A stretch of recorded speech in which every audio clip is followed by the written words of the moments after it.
Removing heat from a design is critical to its performance, like the electronics enclosure in this underwater mobile power generator.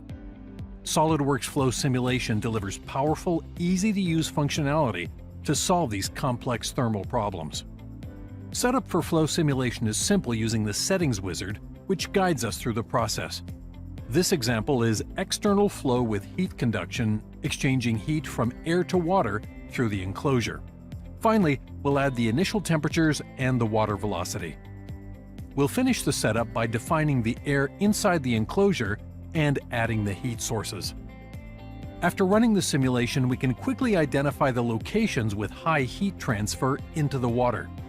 Flow trajectories make it easy to visualize both the internal airflow and external water flow with corresponding temperatures.